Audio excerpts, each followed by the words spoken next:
और मैं निवेदन करूं बंधुओं, वृंदावन में कौन कौन गया है? सब लोग गए हैं। तो हमने बताया था ना, वृंदावन में ठाकुर जी के 7 विग्रह हैं। कितने? 7 विग्रह हैं। और 7 विग्रह कौन कौन से? किस किस को पता है? हाथ खड़े करना। 7 विग्रह कौन कौन से? तो देखो, पहला विग्रह है भगवान का गोविंद देव जी का। कौन सा है? गोविंद देव जी। और गोविंद देव जी कहाँ पर विराजमान है इस समय? जयपुर में। आप जयपुर जाना तो गोविंद देव जी वहां विराजमान। और दूसरा रूप है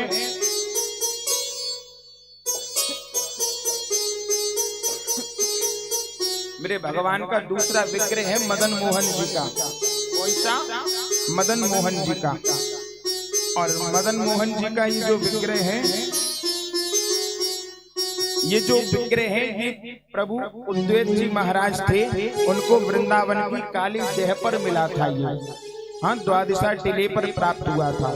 तो यह श्री विग्रह यहाँ पर अद्वैत प्रभु ने मथुरा के एक चतुर्वेदी परिवार को सौंप दिया था पूजा पाठ और सेवा करने के लिए। और चतुर्वेदी परिवार ने इसको मंगवा करके सनातन गोस्वामी जी को सन 1533 में फिर से उसी टीले पर जाकर के स्थापित करवा दिया था। उसके बाद में एक मुल्तान नामक एक व्यापारी हुए, नमक व्यापारी, जिनका नाम है रामदास कपूर। और ये उड़ीसा के राजा हैं। इन्होंने यहाँ पर मदन मोहन जी का बड़ा विशाल मंदिर बनवाया है। और जब मुगलों ने आक्रमण किया तो इन्होंने, जब इन्हें इनके भक्त जो हैं राजगोपाल सिंह जी, इनको अपने घर ले गए और इन्होंने अपने महल के पास में इनका बड़ा सा मंदिर बनवाया, जो कि आज राजस्थान के करौली स्थान में आज दर्शन दे रहे हैं। कौन से ठाकुर जी? करौली क्षेत्र में मदन मोहन जी। कभी जाओ करौली क्षेत्र में तो मदन मोहन जी के दर्शन करके आना, आज भी वहां पर विराजमान है। और तीसरा स्वरूप है गोपीनाथ भगवान। गोपीनाथ भगवान जो हैं ये आज भी जयपुर में ही विराजमान है। और चौथा विग्रह है भगवान का जुगल किशोर जी। कौन सा? जुगल किशोर जी। और ये जो जुगल किशोर जी का जो विग्रह है, पन्ना के मध्य प्रदेश जिले में विराजमान है। आज भी पन्ना जिले में मध्य प्रदेश में मदन मोहन जी दर्शन दे रहे हैं। और मैं निवेदन करूं, बाकी के 3 ठाकुर जी जो हैं, कौन कौन से? श्री राधा रमण जी और बांके बिहारी जी और राधा वल्लभ जी आज भी वृंदावन में दर्शन दे रहे हैं। ये 7 ठाकुर जो हैं ये वृंदावन से ही उत्पन्न हुए, वृंदावन से ही निकले हैं। और ये प्रतिमाएं किसी ने बनाई नहीं है, ये साक्षात वृंदावन में ही निकली हैं। और जब मुगल साम्राज्य में जब औरंगजेब ने आक्रमण कर दिया था ब्रजमंडल पर, तब इनके भक्तों ने इनको ले जा करके अपने अपने यहाँ पर स्थापना कर दी है। और जिसने जहाँ जहाँ स्थापना करी है वहीं वहीं पर आज ये भगवान अपने दर्शन को दे रहे हैं। उसके बाद में निवेदन करूं बंधुओं, राधा रमण जी जो हैं, राधा रमण जी सबने देखे हैं। किस किस ने देखे हैं? हाथ खड़े करना। राधा रमण जी के दर्शन किस किस ने किए हैं? राधा रमण जी जो हैं आज हमारे वृंदावन में विराजमान हैं। एक बहुत बड़े भगवान के परम भक्त हुए, जिनका नाम है गोपाल भट्ट। गोपाल भट्ट बाबा जो हैं, जे एक नदी में से, एक गंडक नदी में से एक शिला लेकर के आई, शालिग्राम, है ना। और शालिग्राम शिला जब लेकर के आए तो इन्होंने आज उसे वृंदावन में आज केसी घाट पर इन्होंने उनको मंदिर बना करके उसमें प्रतिष्ठित कर दिया है। और जब इन्होंने प्रतिष्ठित किया तो आज ये उनकी शालिग्राम जो शिलाएं, उनको अपना भगवान मान करके, शालिग्राम भगवान मान करके उनकी आज ये सेवा भाव से पूजा पाठ करने लगे। आज क्या हुआ, देखो सारे भगवान होते हैं, इनके स्वरूप होते हैं, है ना, लेकिन शालिग्राम भगवान कैसे होते हैं, बिल्कुल काले काले से होते हैं, गोल गोल हैं। तो आज इन्होंने सोचा कि सवरे भगवान इतने सुंदर सुंदर हैं और मेरे भगवान बिल्कुल काले। तो आज ये अपने मन को समझाने के लिए गोपाल भट्ट बाबा जो हैं शालिग्राम भगवान के ऊपर चंदन का लेप लगा देते हैं और उनको पीला कर देते हैं।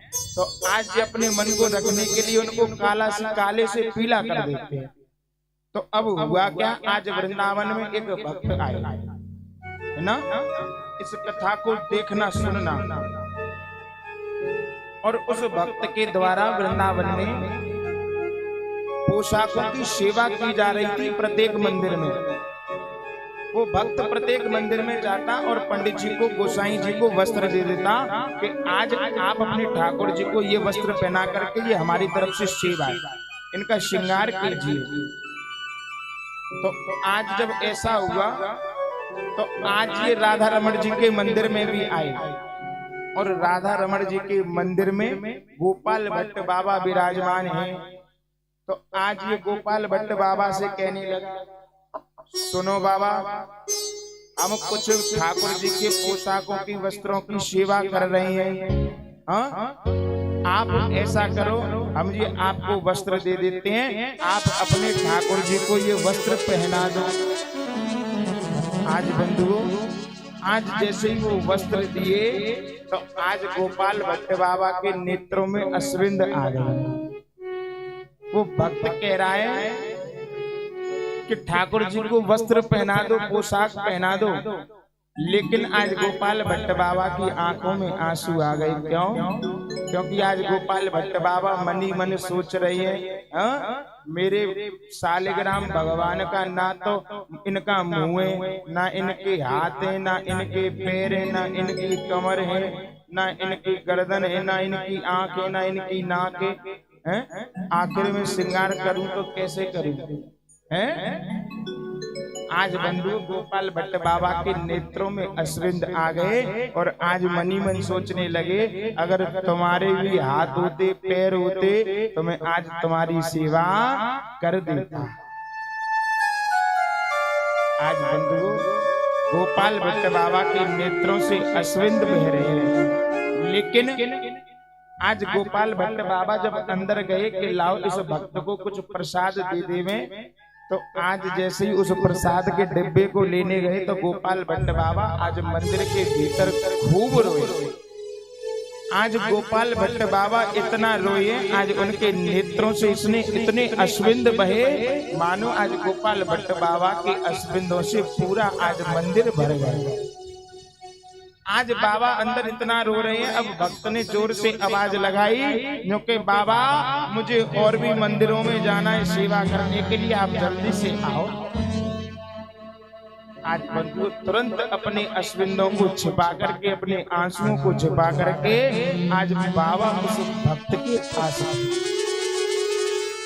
आज बाबा जब बाहर आए तो मैं बाबा के जो भाव है मैं उस भाव का वर्णन नहीं कर सकता। आज मेरे गोविंद, आज गोपाल भट्ट बाबा के भाव को देख करके जहाँ पर शालिग्राम की शिला रखी रहती थी, आज वो शालिग्राम की शिला तो नहीं है, पर आज वहाँ पर साक्षात मेरे ठाकुर जी विराजमान हो गए हैं। गोपाल भट्ट बाबा के भाव को देख करके, जिनका नाम राधा रमण जी रखा गया है। बोलिए राधा रमण भगवान की। आज गोपाल भट्ट बाबा के भाव को देखा और आज भाव को देख करके साक्षात भगवान वहां पर आज प्रतिमा के रूप में विराजमान हो। निवेदन करूं, वृंदावन कभी जाओ तो राधा रमण जी की प्रतिमा कोई बहुत ज्यादा बड़ी नहीं है, छोटे से रूप में ही दर्शन दे रहे हैं।